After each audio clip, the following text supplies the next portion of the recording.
Okay, so I've been thinking about this for a while, and it dawned on me when I was hearing about the Netflix project with Zayn and Louis, and of course, inevitably people saying, well, where's Harry?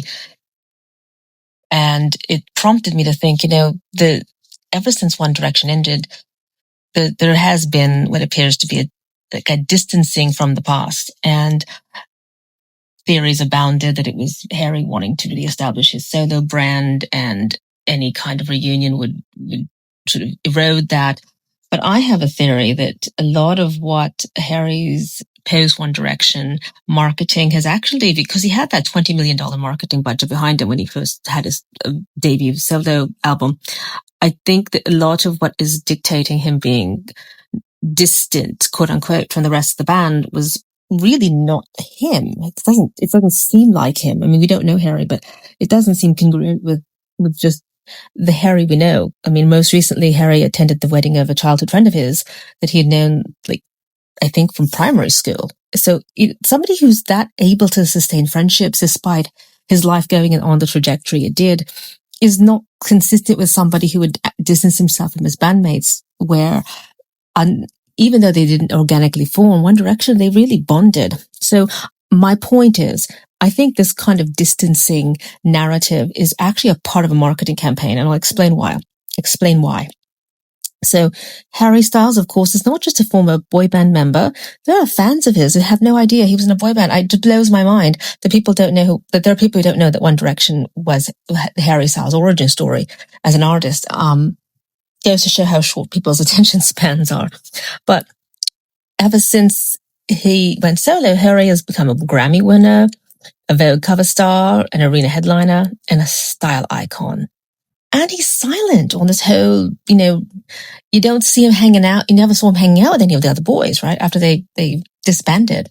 Because he sort of seems silent every time his former bandmates reunite, or just to hang out socially, not for a performance, but to go, hang out. Silent when, Louis drops documentary announcements. Silent when Zayn releases singles, and Zayn recently did a duet with Jay-Z, and it's like, wow, they both look so amazingly hot in the video. And he's silent even now as Louis and Zayn film a road trip series for Netflix. And, I can see Niall saying, oh, I hope they have such a good time. You see Harry on one end existing on his own, and you see the other boys existing on their own, but still collectively connecting. So what if the silence, though, is not distance, but it's by design? So let's explore this theory that Harry's detachment from his former One Direction bandmates is part of a long game branding strategy. His ex-men mates, or I like to call it. It's a marketing move that's rooted in mystique, scarcity, and future value. So let's dive in on this one. So the idea of Harry as the missing piece of One Direction is no accident. So since the band's hiatus in 2016, each member has carved a different path. So Niall, the friendly pop craftsman with a guitar, Louis, the emotional underdog and lyrical sniper writer. Liam, unfortunately, we've lost him, but he was sort of always in the headlines, and he was the chaotic one, which is really unfair. And then Zayn, the recluse and R&B singer. And then there's Harry, the one who transcended genre, the one who didn't just leave the band, he left the brand. He's rarely pictured with the others. He doesn't post nostalgia. He's never dropped a One Direction anniversary tweet. I'd beg to differ. I think I have seen him, though, do that. So anyway, and yet his name trends every time the others appear together. The absence is always the headline. Why? Well, let's talk about brand psychology. In luxury marketing, scarcity drives value. When something is rare, it becomes desirable. When something is silent, it becomes mysterious. Harry's brand is built on this principle. He does not overshare. He does not comment on drama. He just doesn't respond to rumors. His silence becomes theater. And in the One Direction, post-One Direction ecosystem, that silence becomes currency. Every time every time Louis or Zayn, drops a project, or Niall drops a project, or Lou and Liam dropped a project, Harry's name spiked. Not because he's even involved, but because he isn't. It's not rejection, it's restraint, and it's marketing gold. So think of One Direction as the X-Men, a group of uniquely gifted individuals who once operated as a team. They trained together, rose together, saved each other, but post-hiatus, they've gone solo. Each has their arc. Louis, the gritty strategist, Zayn, the tortured telepath, R&B singer, Niall, the loyal empath with the guitar, and Liam was the pop star wildcard. And Harry, well, he's the enigmatic one. He is the Wolverine. Oh my God, I'm just having a flashback right now. A good one, of course, because in this photo that I'm using, Harry kind of has a Hugh Jackman-esque look to him. And of course, Hugh Jackman played Wolverine and, well, love of my life. I used to call him Wolverine. Anyway, get back to Harry.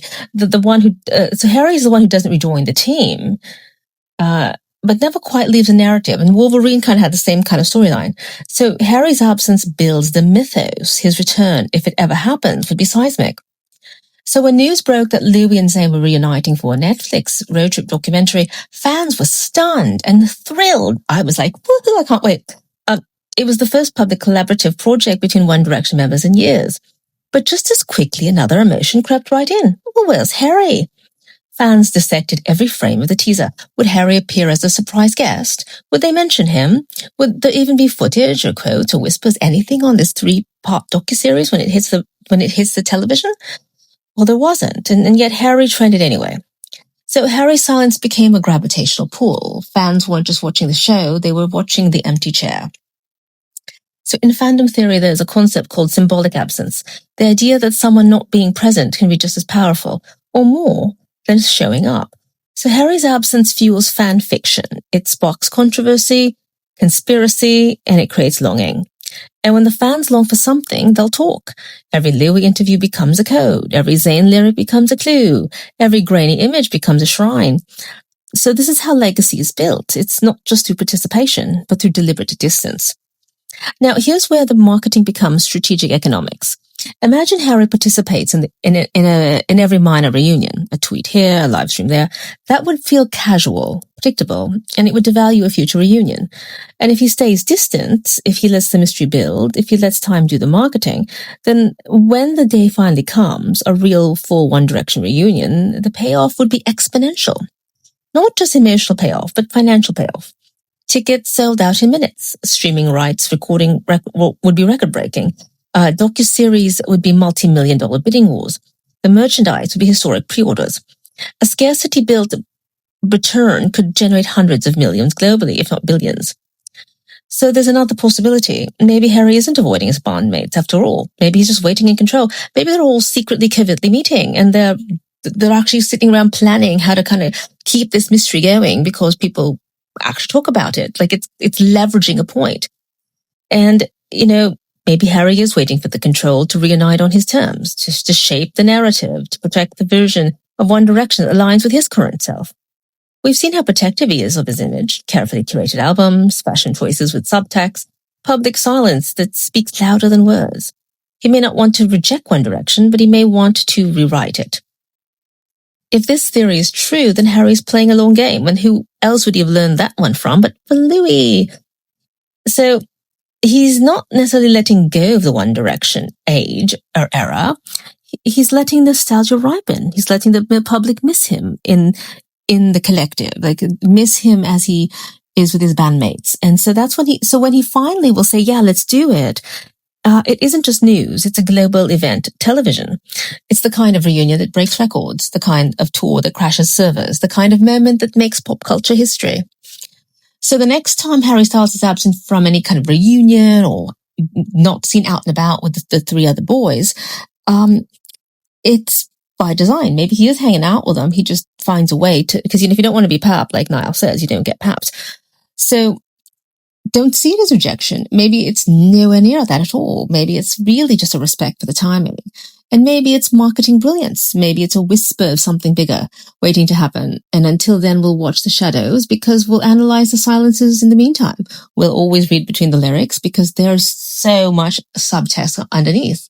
And we will wait because when Harry returns to his X-Men bandmates, and they won't be One Direction because there's no One Direction without Liam. I totally agree with Louis on this one. But it will be, it's kind of like, oh my God, this was worth waiting for. So it won't just be a comeback per se. It will be kind of a resurrection. So what do you all think? Do you think that it's all partly a marketing strategy? I mean, it wouldn't surprise me because Harry would have learned that from Louis. Louis plays a long game too. And between the two of them, I could totally see them shaping it. Because remember, Niall said that without Louis, they would have lost the plot a long time ago in their ability to extract themselves from that really sort of like restrictive contract. So it would actually just make sense that this is actually what's going on, because they were so controlled, and they said, I want freedom. And since the ending of their contract with Modest and Psycho Records, they've been really enjoying everything and applying what they learned. It's like a life lesson. And certainly I do think that there is that notion of mystique. If you study other famous people that used it to their advantage, whether they intended to or not, like, the Greta Garbo. Greta Garbo was an international film star, and then just went and became a recluse. No one saw her. So that it turned into this sort of like, it became a living mythos when Greta Garbo was alive. When someone would see her and spot her out in New York when she wasn't hiding in her condo, they would like talk about it. Like, it became such a thing, and it even became a movie called Finding Garbo, about someone who wanted to meet Greta Garbo, but she was like a living ghost because she literally became a recluse.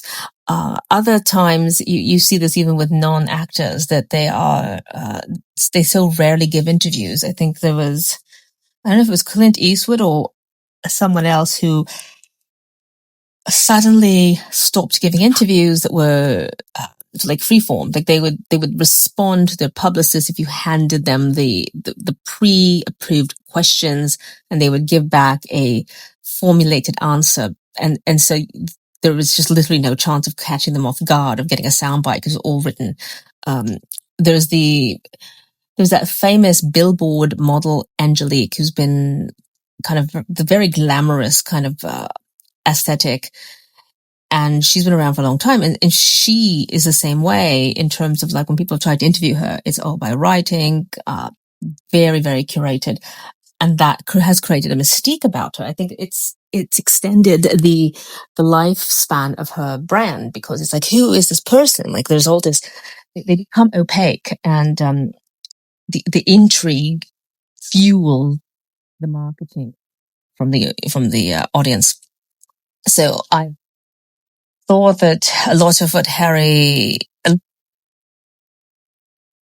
still very gentlemanly like, and so I don't think that he's undergone like a hardening of his personality. It's more partly, he has gotten older, but it's also, I think he recognizes that he's got to, keep his brand relevant, but also, I mean, I think he understands. He is a smart guy. Like, and we always talk about Lou being smart, but he's quite clever too. I think he recognizes that you got to hold back a bit, because the fans, if you kind of give it too much too soon too fast, they'll get sick of you. And so he understands that creating a momentum for a bigger payout is something to leverage. So that's what I think he's doing, because I just don't see Harry as somebody who cuts people off. Like, I mean, if he's like Louis, kind of still connected with childhood pals, it doesn't make any sense to me.